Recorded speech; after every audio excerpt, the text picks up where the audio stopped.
Hey guys, Adam Savage here in my cave with a one-day paint that took more than a day per usual. I often get asked, what is my favorite part of making stuff? And while it's hard to choose, I just as frequently answer that it's got to be the painting. I love painting stuff. Sometimes I think I build stuff just so I can get around to painting it. And this is no exception. I bought the base for this suit 11 years ago, 2010. And I did a quick repaint on it back then, but I kind of ignored it. And the pieces of this suit have been bouncing around my storage space for over a decade until a few months ago, I decided, let's do it for real. And I decided to accuratize it. So I took it apart, I cut it into shreds, I added a ton of detail, I added a bunch of parts. And only last week did I finish the legs to my satisfaction. And it was time to roll up my sleeves and do this build. Obviously, I'm talking to you from the future, and the paint job has already happened. And reader, this is my favorite paint job of anything I have ever painted. And particularly, it is an on-camera paint job. It looks so much better to your lens even than it does to my eye because it was sculpted to be a camera-worthy paint job.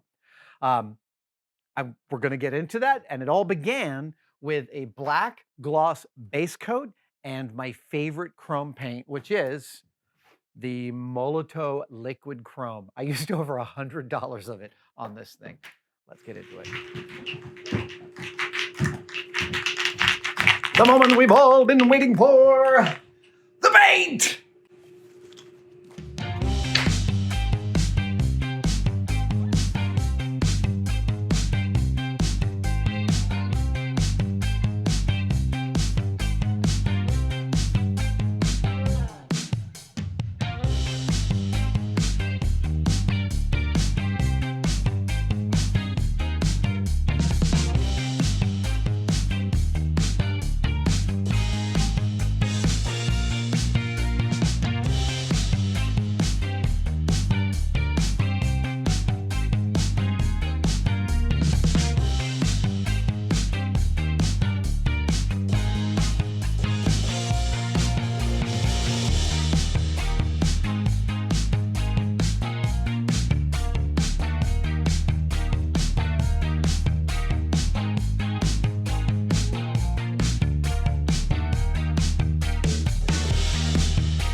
Here are the finished pieces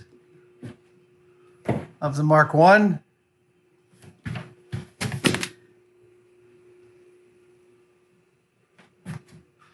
I know the paint job isn't perfect, but it doesn't need to be.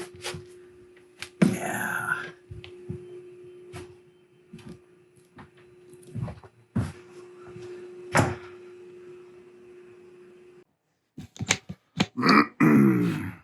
Look at that. An Iron Man in potentia on my workbench floor. Oh, paint!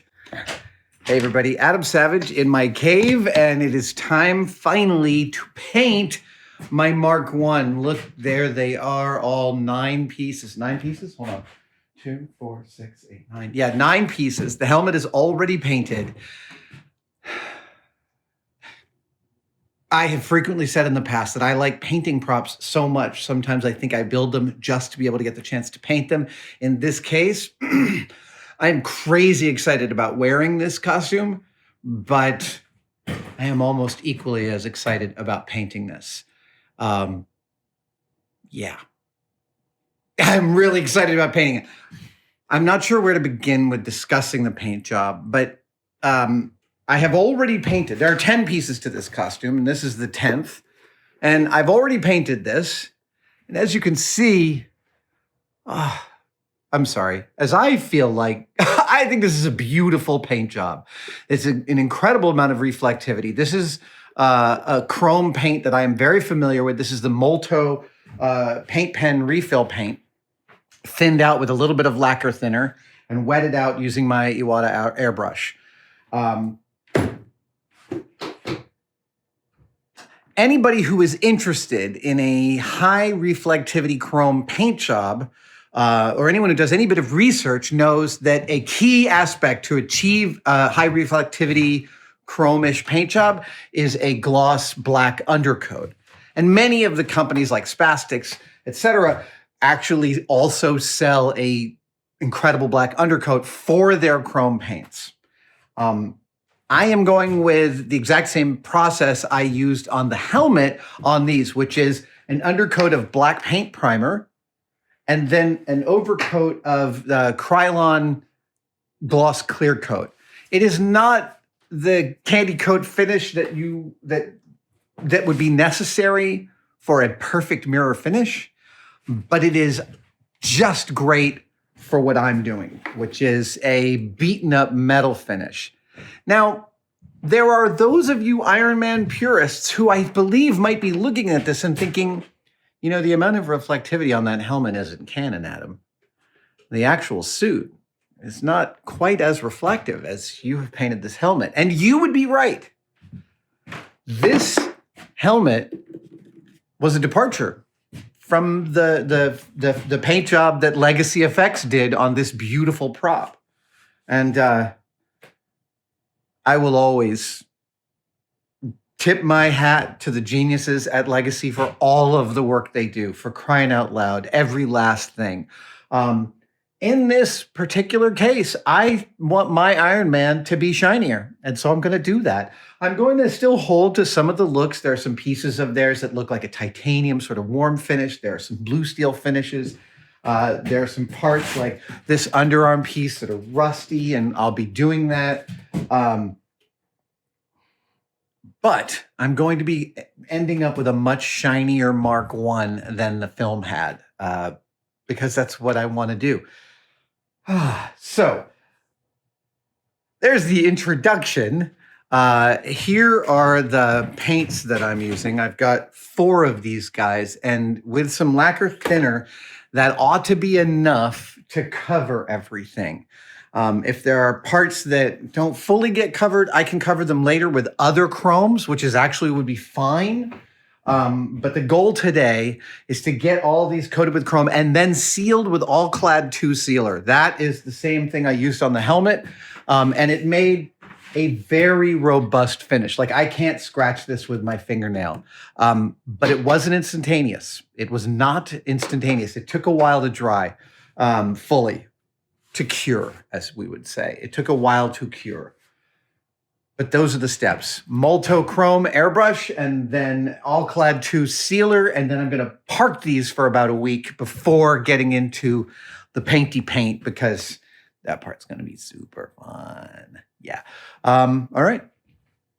I think I'm going to be wearing a breath mask for a lot of this. Well, for at least the chrome part, right? This video will include all the detail painting that I'll be doing later, but for right now, for the chrome, it's going to get quiet. I mean, for you, I guess there'll be wait, quiet. For me, you'll be listening to some public domain music, I would guess. Here we go. This is going to be tight, but let's mix all these. I'm going to mix 3 of these instead of all 4. Actually, maybe I'll just do 2 to start.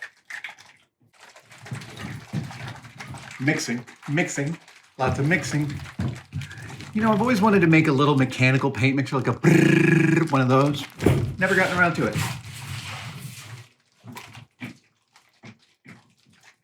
No, I'm not going to floss. All right. There we go. Oh, it's thicker than I thought. That's great. Okay, that's going to take forever. There we go. Pull the tip off.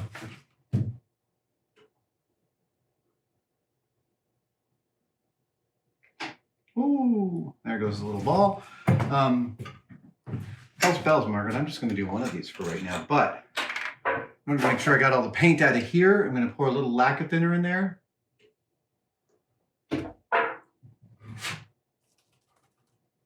Mix it up. Pour it in there. Now that one's empty. Could still use a little lacquer thinner. Oh yeah, let's get that little mixing bowl out of there.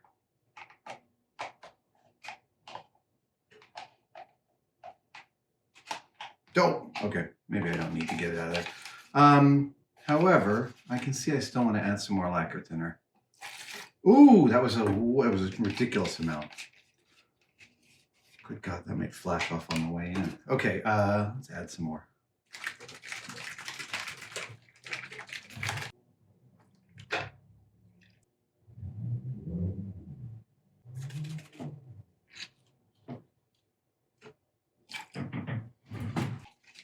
I feel like I've got the consistency I want. Got a couple little mixing bowls in there, but that's fine.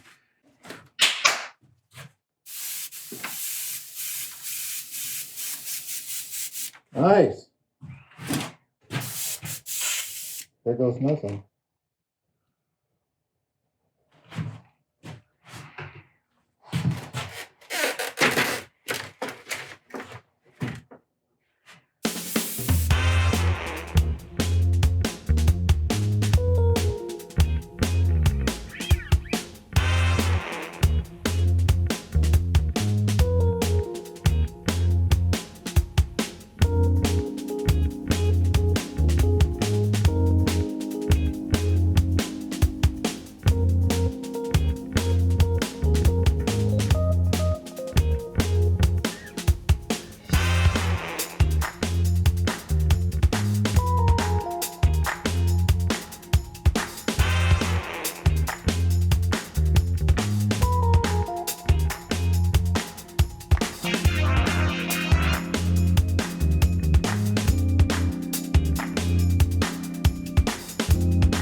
Mixing up some more paint.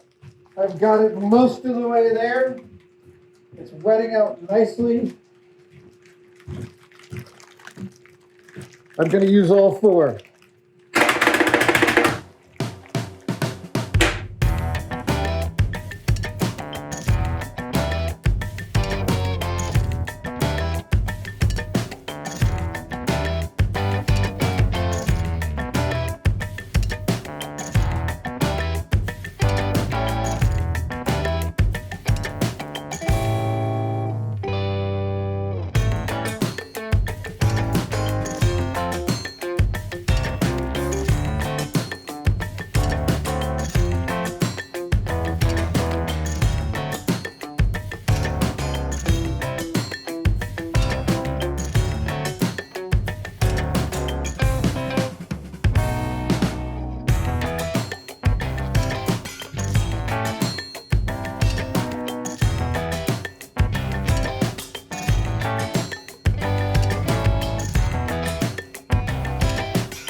All right.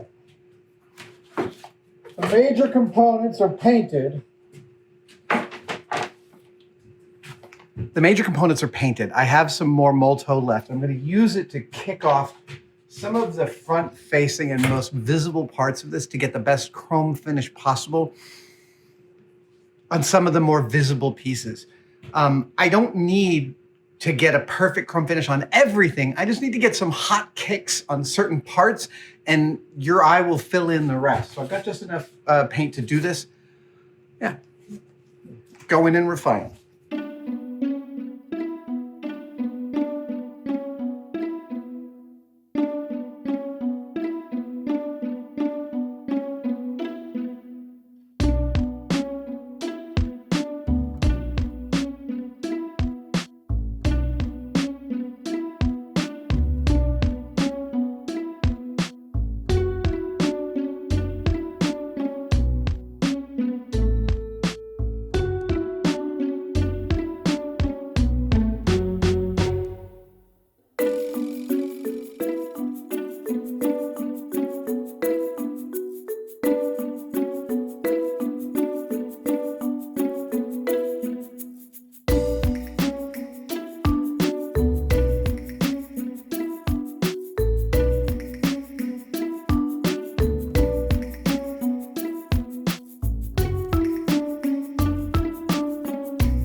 Oh, there we go. There we go.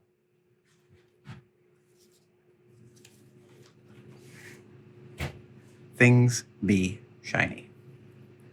And when I'm shining, everybody's gonna shine. Every now and then you think the camera's running, and it ain't. So while my paint dries, I wanna talk about what I meant to say, what I was...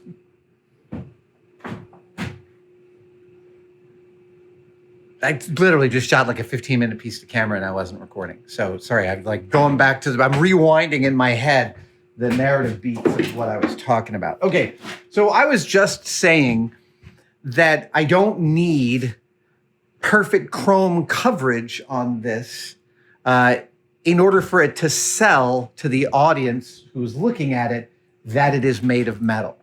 And when I said that I just need some high spots to communicate that, I want to just show you what I mean by that. A really good example up here is this knee, okay? So what we've got here is a curve like this, and then, is a curve like this, and then there's this transition to a flat and a curve right there, and I've put in a weld bead in hot glue, and you can see how, like, basically what's ideal about this kind of surface is it's always going to kick the light, right? Because it's kind of a compound curve. It's always going to kick the light. And your eye is going to keep on looking at this exposed piece. It's going to know, you know it's exposed. That's clearly something that got chipped. And when I put some chipped paint around this or rust, and then there's this high spot that's bright because it keeps getting bumped into stuff, you're not necessarily going to hear that story when you look at this, but your brain is actually going to tell you something like that story. Same thing here. I have some textural differences. This here on this right-hand chest, you can see it's a little more matte than here in the middle. That's totally on purpose. I sprayed really heavily here in order to get this bright kick. Yeah. And the fact that there is a textural difference, a tonal difference between that and its neighbor actually helps me in communicating that these are separate pieces of welded metal. As I go, I may end up doing touch-up with a Multo marker just to highlight some of these spots. A good way to think about it is about how much of a structure you can see. The paint helps us understand the structure of what we're looking at. So if you look at that right away, it's like, it's hard to see what's going on. It's a monolithic paint job. It's monochromatic. But when we add just a little bit of dark paint, like I did on the helmet here, so this has got a little bit of a light blue wash, a brown wash, a couple brown airbrush washes, then some acrylic weathering and some airbrushing into the corners. And even though it actually ends up looking shinier. This, to me, looks shinier than that, even though it's objectively not. Someone's always at the door. Hold on. Clearly, this is the finished part, and this is the unfinished part. The big deal here is how dark I made it right here in this little corner between this rise and this plane. And when I make that darker, it allows you to see the weld faster. So here, yeah, you feel like you can see these welds surrounding this chest piece. But as soon as I go in with black airbrush and highlight them and pop them out, it's going to communicate so much faster. And the faster you can visually take it in, the faster your brain parses what it's looking at. And it's hard to be more exacting than that. But this is the kind of training that I got when I was doing graphic design. When you do graphic design, it's all about like, is the message being communicated? And you start out with a sketch and you're looking at it like this, and then you're looking at it like this, and then you're looking at it like this, and then sometimes you place it all the way across the room and look at it from way over just to kind of understand the overall design, the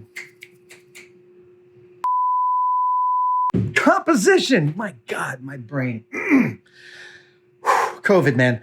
The composition. The same rules apply here. If you've ever taken an art history class, you will note that old masters and new masters, you will note that hundreds of years ago, old masters understood that when you looked at a piece of art, your eye went to certain things. And painters guide your eye around a painting with their composition. They're telling you a specific story. I am doing the same thing. I'm not comparing myself to a Renaissance painter, but I'm saying that in the painting of a prop like this, I'm doing the same thing. I'm guiding your eye. I am imparting a narrative to you with my paint. It is effectively the same thing as a landscape. Yeah, I know. Okay, that's enough of that. I'm going to get to sealing this, and then we'll start the washes and all of the detailing.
The paint is dry.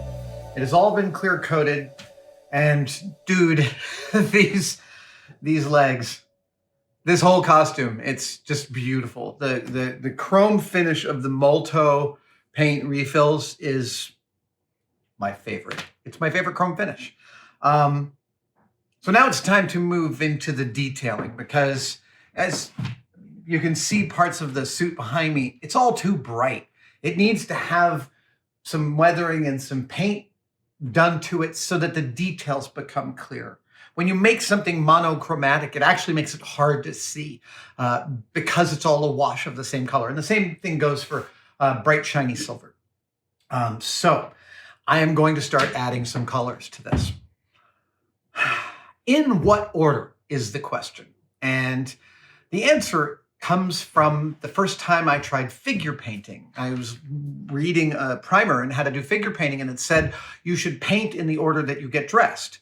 That is, you start with painting the things closest to the skin first, like the skin, and then you do the clothes over that, then you do the shoes over the clothes, right? It's all the passes about what actually sits on top of what, and painting in that order. So in this, the weathering, the rusting, and the detailing that'll pop those, that's the last pass of this. The first one is to just add some basic colors to the components. So in the Iron Man Mark I suit, this plate here on the foot is actually covered in a chipping khaki paint. So I'm going to replicate that. There are also these two on each leg.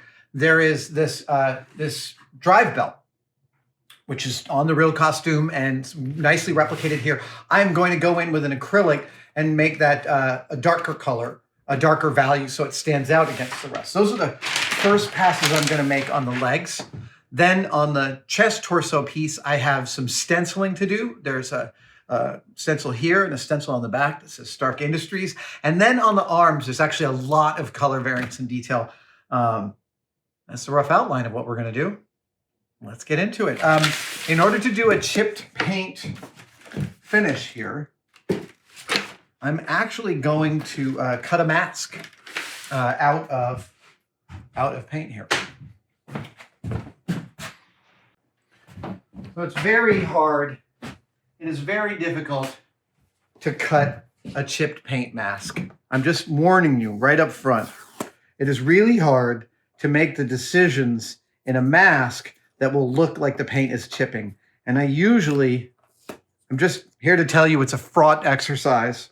And why am I wasting all this time? I have other cutting boards. There we go. That's it. Good. So I'm going to make a wide piece here. Try and overlap each piece about the same amount. Actually, I have an idea here. I haven't tried this before, but I'm going to try making a little capper for this. Yeah, maybe this will work. Oh, yeah. That might make it easier to pick up and put down. All right. So here is the basic paint pass, chipped paint pass panel. And I don't want it to peel up too much of the paint underneath. So I'm going to just put it against my shirt a couple times. That'll actually help it pick up some of the lint from my shirt and help it be a little less sticky. And then I'm gonna like that. Yep. Okay. So good. Now let me mark the extents of this.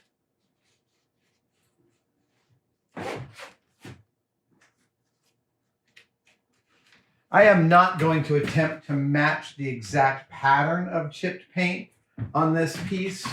I appreciate that there are some prop replicators that like to do that. That's not my thing. I'm going to go with what works for this piece. And yeah. Come on, there it is. That's the picture. It shows me what I want. All right, so. Look at me. I'm actually semi-copying it. I said I wasn't going to do that, but let's see. Is that? Oh, that is what it did.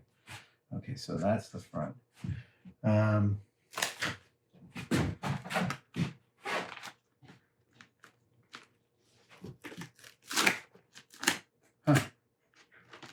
The difficulty is the reason I'm doing it this way right after I said I wasn't going to do it this way is that the wonderful painters at Legacy Effects who did this paint job, they're among the best in the world. And I'm copying their work is what I'm doing.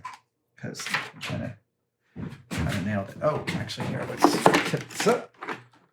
See it from the same orientation.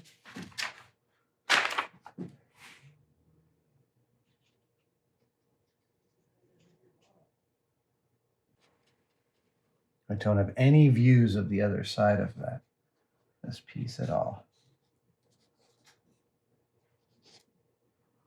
Okay, let's maybe do, yeah.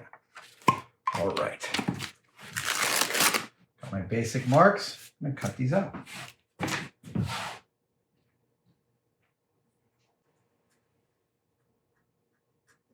Now, as I'm doing this, I'm kind of letting my twisting X-Acto blade create some sort of random topography that helps like kind of sell, again, like I said, the randomness of this exercise.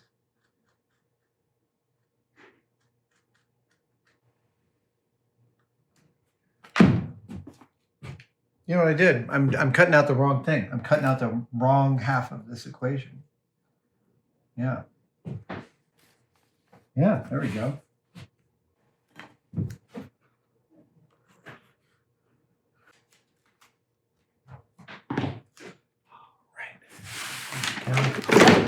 Ho, ho, ho, ho, ho, ho. Woo, woo, woo. Don't you fall over on me. There we go. All right.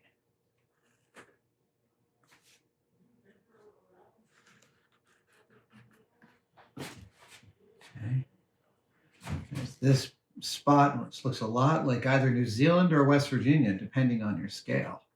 And in this, being able to like to draw with the tip of an X-Acto blade is a really fantastic feature about the X-Acto for this kind of operation. It allows you, like, your goal should be to not be too regular about it. There we go. All right.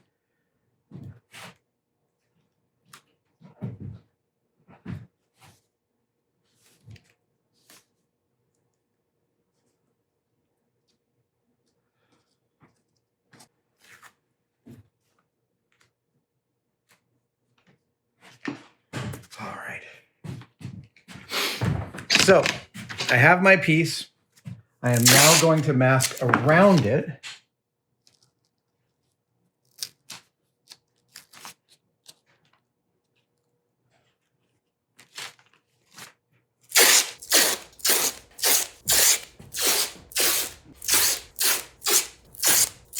All right. I think that is enough protection.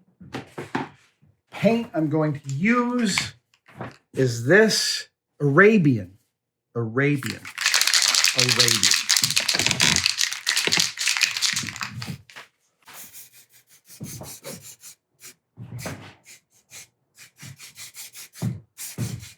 Now,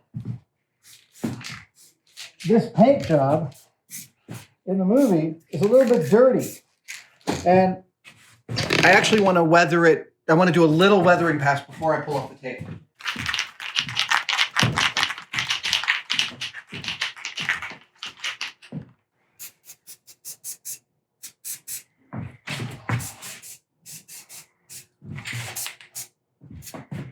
That was it. I'm going to hit this with a blow dryer.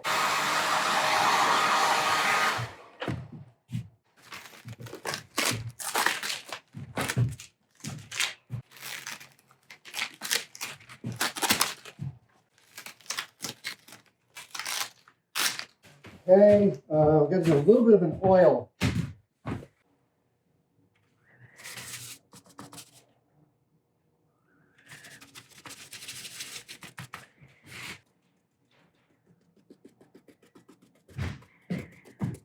I'm not sure this is working. I think this might be a disaster, but we're just going to keep on working on it and see where we can get to.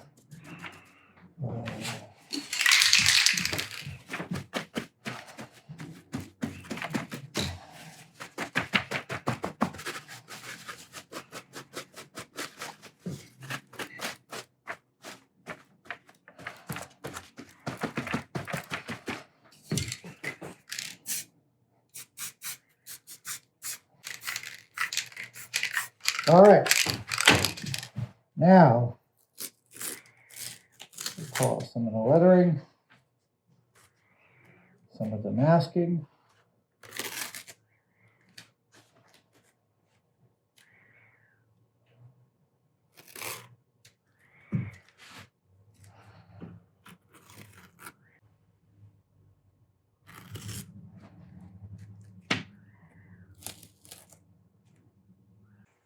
That is not bad. That is not a bad pass, actually. All things considered, pretty happy with how that came out. Okay. Yeah. That is really nice. I like that. All right. I'm actually really pleased with how that came out. Yeah, that'll take a couple days to dry fully, but it looks authentically right. Okay, now it's time to move on to these guys. Okay, yeah, gonna paint all of that. Okay. How's that? Oh, that's a little better.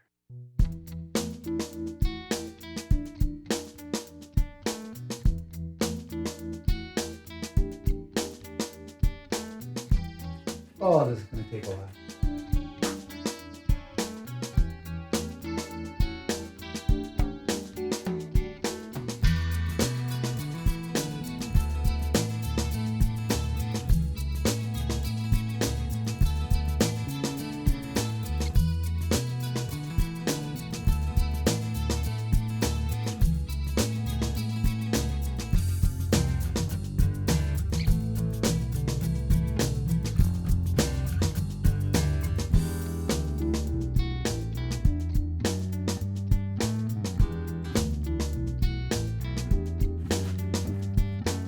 One of the things to get used to about painting like this is that this is an extensive piece to paint.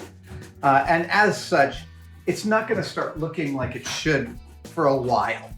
And so it's good to prepare yourself for how much work is ahead of you, right? Like I'm resolved to that this is gonna look weirdly crappy for way longer than a normal paint job for me because I've got so much sort of prep and initial layers to lay out. I've got letter stencils and other little things to pop, and I'm trying not to make too many decisions ahead of time because I really want to make those decisions based on what I see in front of me,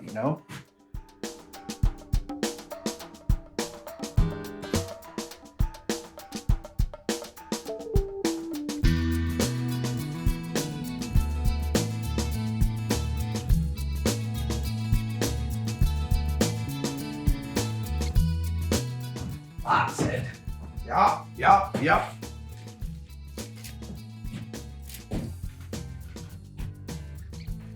Oh yeah. Yeah. That's looking pretty. Let's get some down in here too.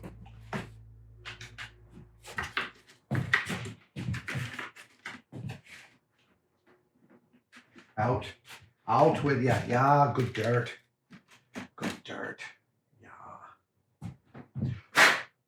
Nice. Okay. This fluid that I'm spraying on is rubbing alcohol. Isopropyl alcohol. All right. I feel like that leg. Oh, well, get a little more here. Just to pop out more. Yes. Excellent. Okay. That's that one. I'm going to let that one dry. Good. And let's get this one.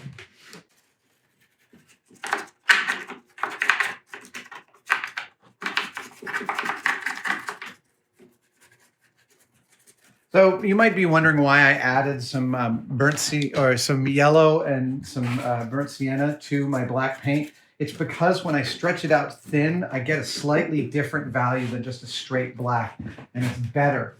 It communicates more. There's very few things that are just jet black in the world, and old machinery is definitely not one of them. So put it on and take it back off, and I end up with some warmer tones that speak to a different kind of leather. Come on, get in there.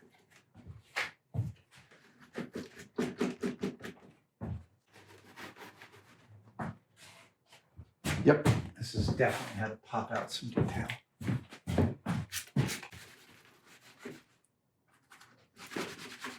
Ooh, ooh, ooh, that's good. Oh, yeah.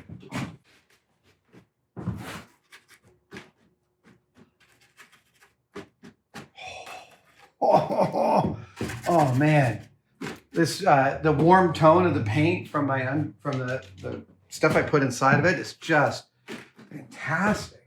All right, let's move this downstairs. I mean, all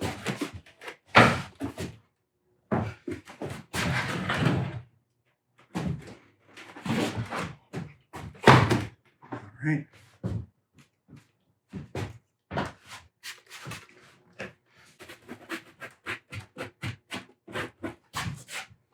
Look at how much detail is visible all of a sudden. Oh, you can't see it.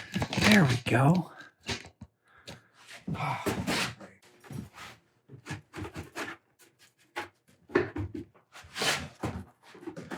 Oh, I'm so ecstatic with how this looks.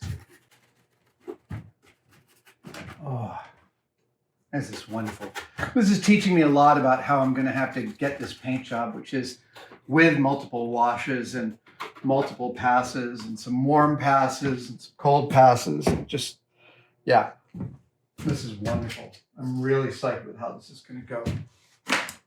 I think we can get a little bit more paint out of this thing. Just doing the upper thigh. Just a little bit more variance on the upper thighs. Yeah. This is the business end that most people will see is the outside. Yeah. I'm very happy with that as a first pass. Time for some stenciling.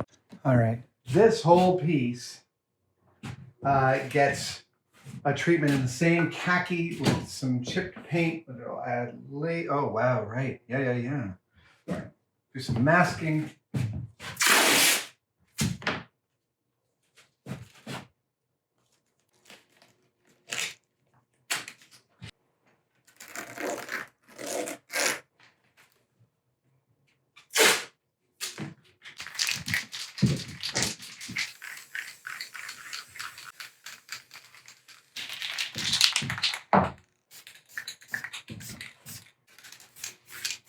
I kind of need to take a look at it to see where I'm at. I'll probably let this set tonight and get some more reference materials by the morning.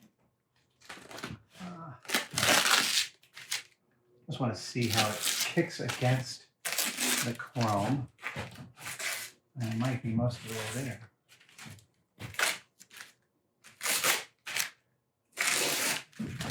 Great. That's great. Very happy. That's really nice.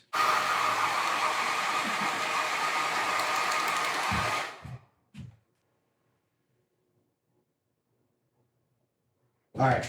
I'm being too ambitious. I'm going to have to let this sit overnight because the paint's peeling up underneath and it's just not nearly dry. So I got to stop messing around with it.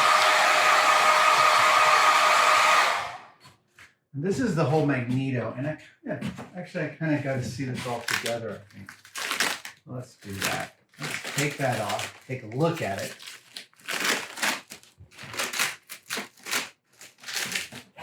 Yep. Dang it. Oh, whoops. Doesn't that look handsome?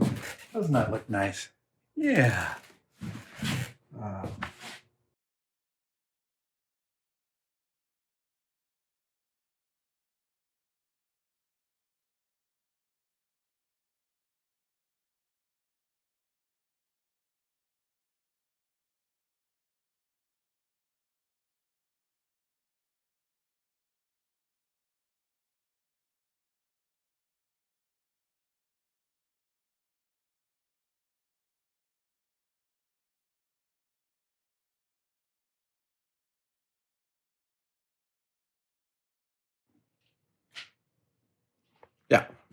Just making sure it was the right one.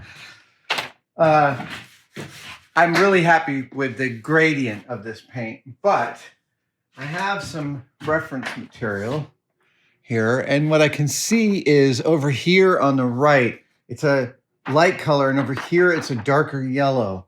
And so I'm looking at this and I feel like I got to bump this color up a bit. So I'm going to mask this and take care of that. Then, if you'll notice, you see how the weld is bright silver, but around the weld is dark black? I'm going to replicate that across this whole thing. It's going to be the tricky part. I'm hoping the Molto pens will aid and abet me in, I think they ought to, in drawing the welds. And I'm going to do an, I'm getting ahead of myself. It's the morning. It's the morning of, it's the beginning of my day. I'm excited about getting started. And so I'm sort of bouncing all over the place. But I'm going to do some painting on this. And it's all part of kind of building the process by which I'm going to paint the whole suit. That's what I meant to say.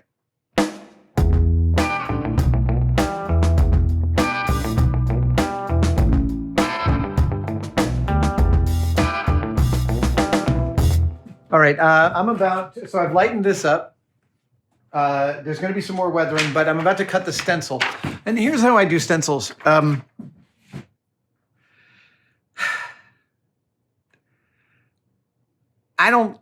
Most of the time, I don't think it's necessary to fire up a custom vinyl cutter or laser cutter for a stencil. It's only a little bit more work to just print it out, cut it out with an X-Acto blade. That's what I'm about to do. I have to position this on here, but yeah, I'm going to cut it out. Then I'm going to hit the back of it with some Super 77 and lay that on here. And then I'm going to paint the stencil. Yeah, fast. All right. Then I can do the missing paint. There's a whole bunch of little things to take care of here. But first and foremost is, if you're going to cut out stencils, cut out the S's first. They're the biggest pain in your ass. There, you're welcome. Also, I tend to cut stencils out in a kind of methodical fashion, which is I'll tend to move letter by letter or letter form. I do all of the, I just kind of assembly line it. I do all the vertical cuts on a letter, and then I do all the horizontal cuts. Rather than tracing perfectly around each one, I find it a little bit faster to do it that way. Also, you're going to like second guess all of your cuts. You're going to be like, is that a good enough cut for a stencil? I mean, it might be a little rough. And the answer is, it's a stencil. Yes, it's good enough. Seriously, you really need to worry a lot less about it. Especially if it's like a military stencil, right? So this isn't just a paint job in which I'm using a stencil. It's that the actual purpose of the paint job is the stencil. Therefore, a whole different set of rules apply, and you can be a lot rougher about it. It's dark. There we go. There's one. And now, end.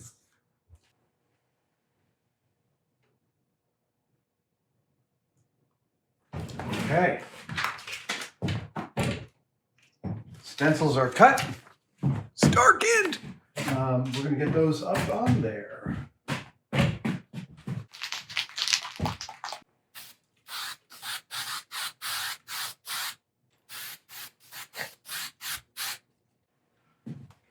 So, yeah, right. I know this whole shape is slightly wrong compared to the real thing, but we'll get this.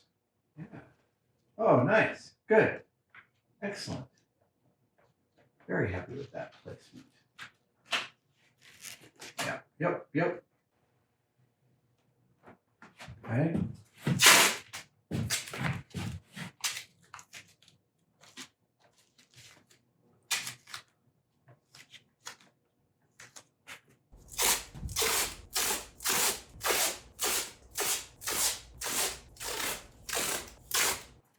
You can't cover too much when you're masking. Seriously, you can't cover too much. It's always good to cover more rather than less. You'll just be happier you did. Seriously. This is going to be a very light package.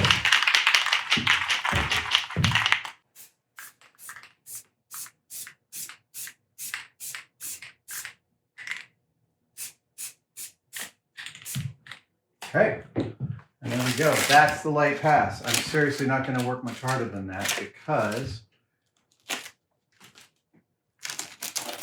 think that will show me everything that I want. I don't want this text to be too, yeah, perfect. Ha ha. Yeah.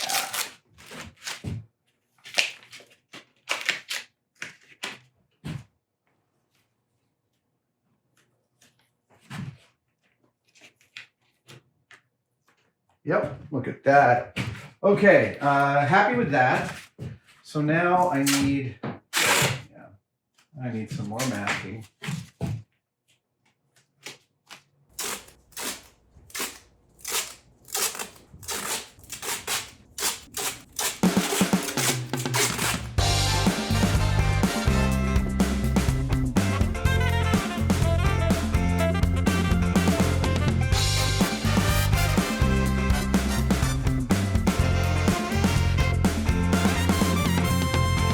Right now what I'm painting is the chipped paint on this back piece.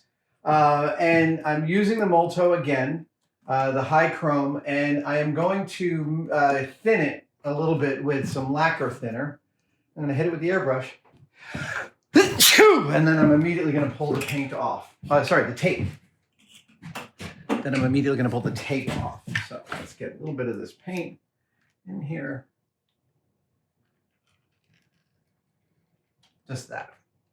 That's all I need. This. Ooh, that was way too much. Rats. Well, let's see if I can get some coverage. That may just flash too quickly. Shoot. Well, suffice to say, I will use it. Before I run my airbrush, I always just run a little bit of lacquer thinner through it, just a tiny bit, just to make sure it still sprays. It also kind of cleans it out if there's any residual paint, but there usually isn't. Hopefully I didn't thin this too much.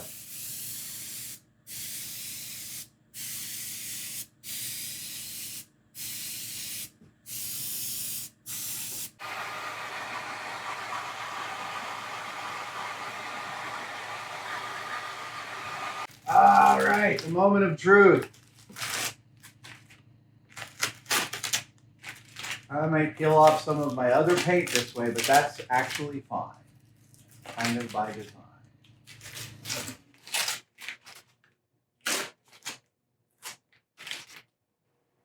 There we go. That looks respectable. That looks pretty okay. That's not bad. I mean, it's not amazing, but it's fine. We're going to continue to refine it.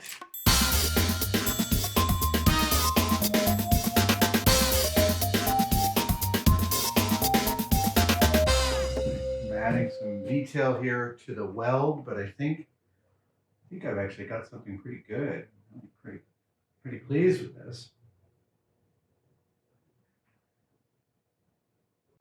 So what I did here was I airbrushed the stencil, then I did the paint chips over that, then I airbrushed the weld to make it look burnt, and then I colored in the top of the weld. And that's great. I'm really happy with that. I still need to do a bit of a wash here to take this all down, but that's a later step. It's a later step, but this is looking pretty good. I think I'm going to move on to the chest. I think I'm going to move on to the chest stencil, which is right there.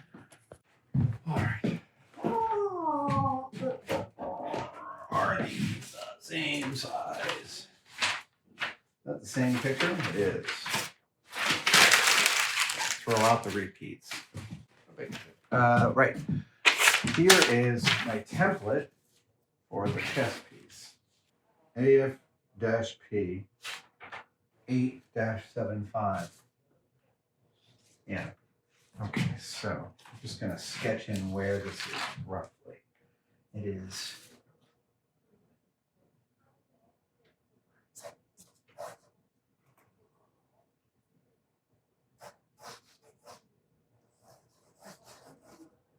AF-P875.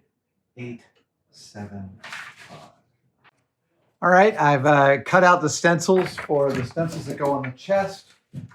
Yeah, it's just gonna, yeah.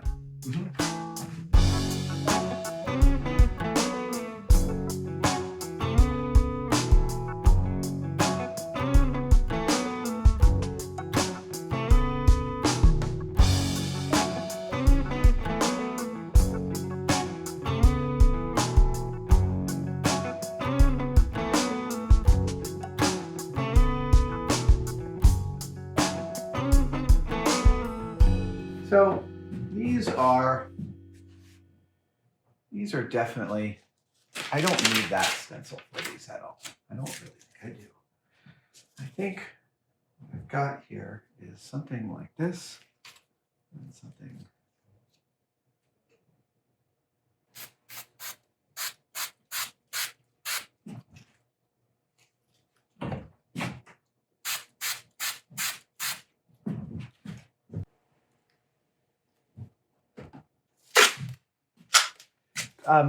This is without a doubt the most boring part of all this paint jobbing, because it's just exacting. It's about to get much more exciting. I decided to leave off that extra 8 because I couldn't see it.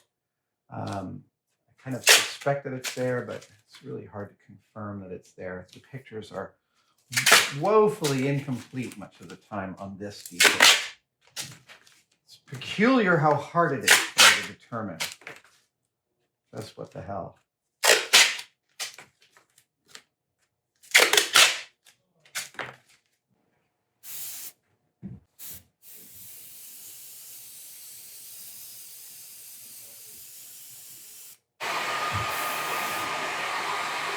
I have too much thinner in there.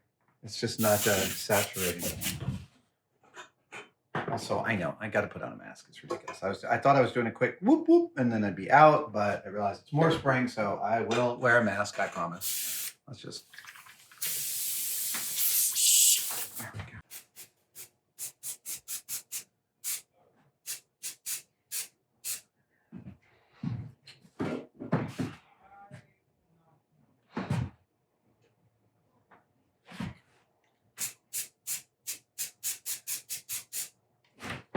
All right.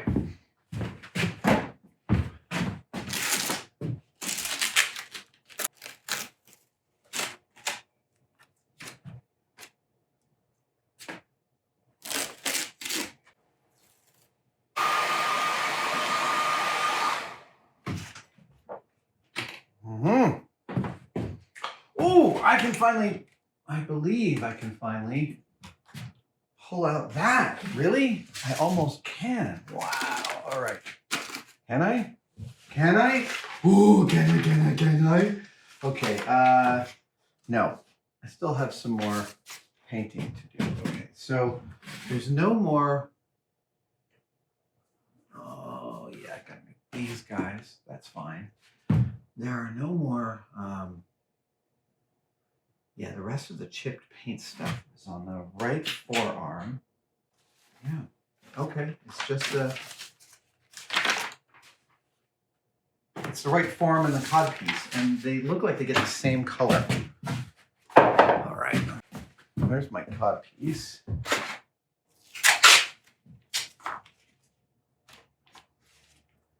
Oh, yeah, I'm gonna do it this way. Sure, why not?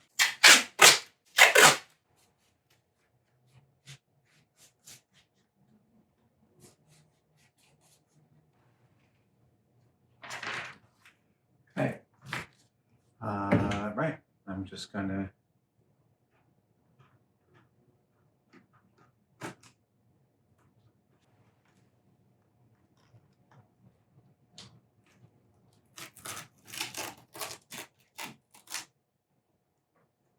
So my left arm is a little different than the hero left arm, but it's close enough. So I'm gonna, I guess, I think I can move this.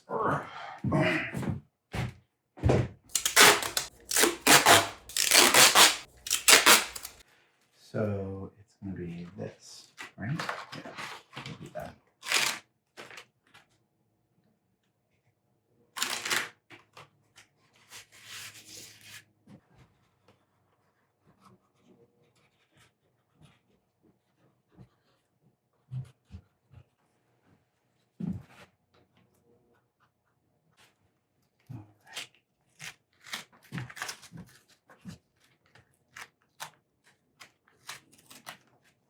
There is my paint stencil for the forearm. We are almost.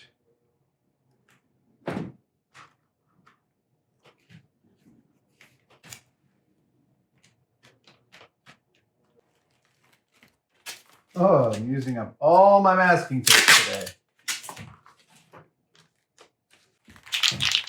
Actually have what I think is the right color. Ocean Mist. It's this sort of semi-teal, and you can see, yeah, there on the image that it's kind of right. All right.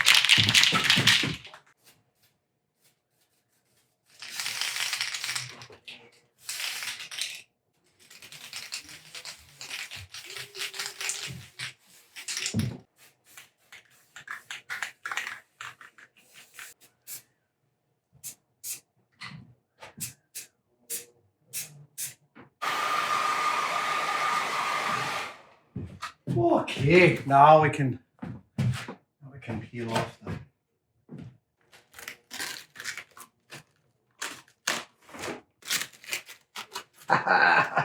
Looks great. Very pleased. Yeah, good. Oh yeah, right. Got to do this guy. I got to paint this guy. That's the next one.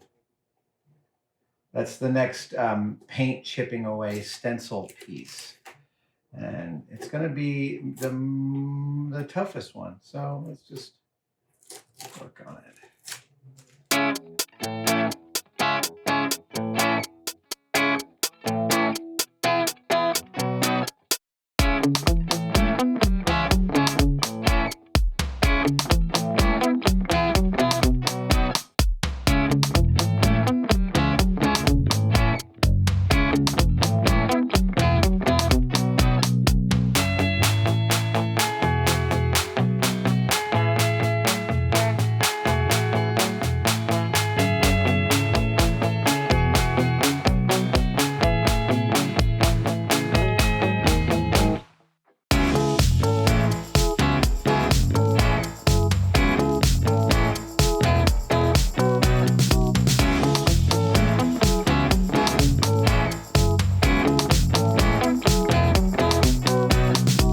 Here, towards the end of the video, I think it's worth digesting the techniques that I used to do this build because they worked so spectacularly well.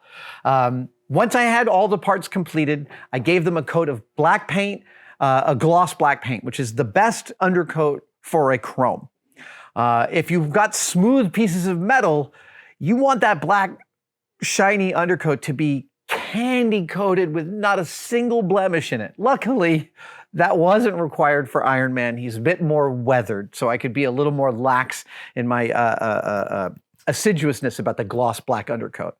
But over that went my favorite chrome, Molotow chrome paint. This is a refill for the Molotow pens you can buy on Amazon.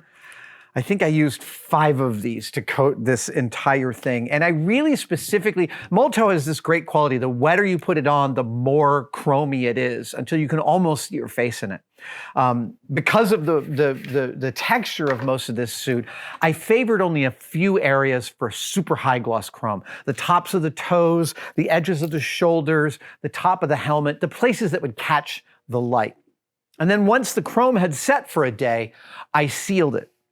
And the sealing was completely vital to the success of this paint job because it allowed me to use a separate type of paint over the Molotow for the weathering. But that's in the next video. So in this one, I sealed it with my favorite sealer for Molotow, which is an All-Clad 2 gloss sealer. I put on a fairly heavy coat and let it set for 4 days before attacking the next part of this process, which is in the next video. So you'll have to watch that. But the last part of this build was the butt plate. It was the only mechanical piece that didn't come with the original kit. I actually rebuilt the entire belt arrangement and finished it by, inspired by Bill Duran, making a butt plate out of camping floor foam and some acrylics, and again, the Molotow undercoat. At that point, the entire thing is ready to be brought back down to earth with the weathering. And I mean, I say that I build stuff in order to paint it.